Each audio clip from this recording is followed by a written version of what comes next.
আগামী ১লা জুলাই থেকে সরকারি, বেসামরিক, স্বশাসিত এবং রাষ্ট্রায়ত্ত প্রতিষ্ঠানগুলো, ব্যাংক, বীমা ও আর্থিক প্রতিষ্ঠানের, বর্ডার গার্ড বাংলাদেশ, বিজিবির ও পুলিশ বাহিনীতে চাকরিরত ও পেনশনভোগীদের বিশেষ সুবিধা দিয়ে প্রজ্ঞাপন জারি করেছে অর্থ মন্ত্রণালয়। বিশেষ সুবিধা হিসেবে ন্যূনতম ১,০০০ টাকা ও পেনশনভোগীদের ন্যূনতম ৫০০ টাকা দেবে সরকার।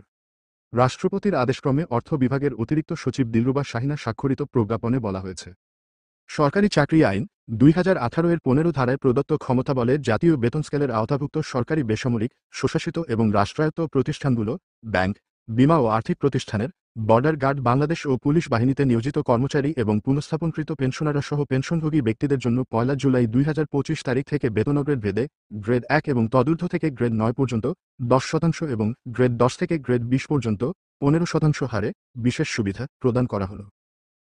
বিশেষ সুবিধা চাকরিরতদের ক্ষেত্রে ন্যূনতম ১,০০০ টাকা এবং পেনশনভোগীদের ক্ষেত্রে ন্যূনতম ৫০০ টাকা হারে প্রদেয় হবে। এ বিশেষ সুবিধা নিম্নরূপভাবে কার্যকর হবে: ক.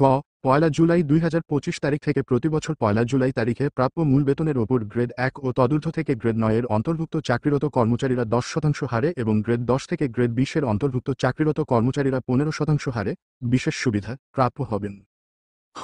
অবসর উত্তর ছুটিতে পিআরএল থাকা কর্মচারীরা পিআরএল গমনের পূর্বকালীন সর্বশেষ প্রাপ্ত মূল বেতনের ভিত্তিতে উপযুক্ত খ. অনুচ্ছেদে বর্ণিত গ্রেডভিত্তিক হারে বিশেষ সুবিধা প্রাপ্য হবেন। গ.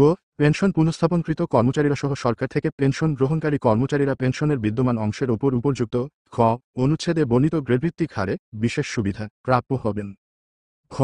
যেসব অবসর গ্রহণকারী কর্মচারী তাদের গ্রস পেনশনের ১০০% অর্থাৎ সম্পূর্ণ অংশ সমর্পণ করে এককালীন আনুতোষিক উত্তোলন করেছেন এবং এখনও পেনশন পুনঃস্থাপনের জন্য উপযুক্ত হননি, তাদের ক্ষেত্রে এ বিশেষ সুবিধা প্রযোজ্য হবে না। অং. জাতীয় বেতন স্কেলে নির্ধারিত কোনো গ্রেডের সরকারি কর্মচারী চুক্তিভিত্তিক নিয়োগের ক্ষেত্রে চুক্তিভিত্তিক নিয়োগের অব্যবহিত পূর্বে সর্বশেষ আহরিত তার মূল বেতনের ভিত্তিতে এ সুবিধা প্রযোজ্য হবে, তবে শর্ত থাকে যে এরূপ চুক্তিভিত্তিক নিয়োজিত ব্যক্তি পেনশনভোগী হলে পেনশনের বিদ্যমান অংশ অথবা চুক্তিভিত্তিক নিয়োজিত হওয়ার অব্যবহিত পূর্বের সর্বশেষ আহরিত মূল বেতনের ভিত্তিতে যে কোনো এক ক্ষেত্রে এ সুবিধা প্রাপ্য হবেন। চ.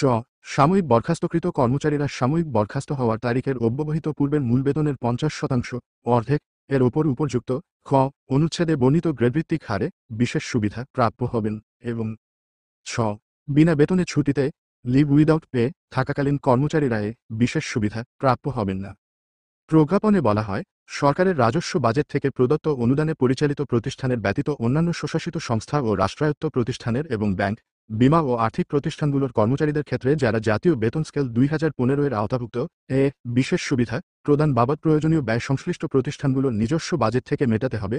প্রজ্ঞাপনে বলা হয়, জনস্বার্থে এ প্রজ্ঞাপন জারি করা হলো এবং ১লা জুলাই ২০২৫ তারিখ থেকে এটি কার্যকর হবে।